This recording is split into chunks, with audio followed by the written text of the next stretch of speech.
একজন গরিব মেয়ে অপর্ণা তার বিয়ের জন্য কাপড় কিনতে গিয়েছিল।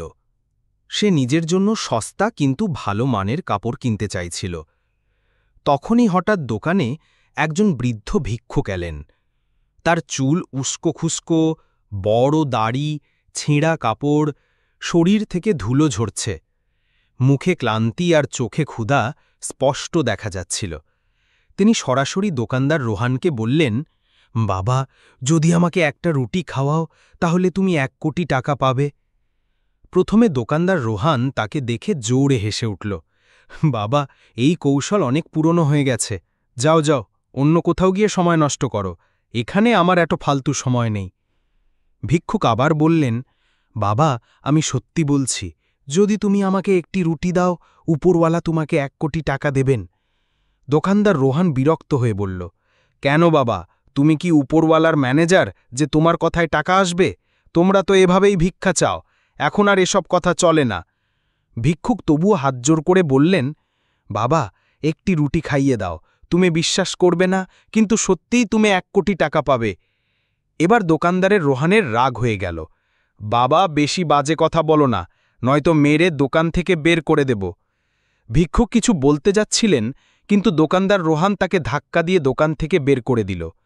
বৃদ্ধ ভিক্ষুক পড়ে যেতে যেতেও বারবার বলতে লাগলেন, বাবা, একটি রুটি খাইয়ে দাও, তুমি 1 কোটি টাকা পাবে, তুমি অনেক কিছু পাবে। অপর্ণা চুপচাপে এসব দেখছিল। সে কখনো ভাবেনি যে কেউ এভাবে একটি রুটির বিনিময়ে কোটি টাকার কথা বলবে। তার মনে অনেক কথা চলছিল। প্রথমে তার মনে হল, এটা তো পেট ভরানোর একটা উপায় মাত্র, মিথ্যা গল্প বানিয়ে ভিক্ষা চাওয়ার কৌশল। কিন্তু তারপর অপর্ণার মনে কিছু একটা খচখচ করতে লাগল।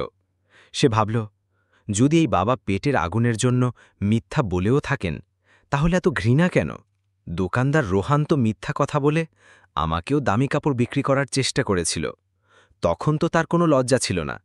কিন্তু এই বৃদ্ধ বাবা ক্ষুধার জন্য মিথ্যা বললেন বলে তাকে ধাক্কা মেরে বেল করে দিচ্ছে। অপর্ণার চোখ ভিজে এলো।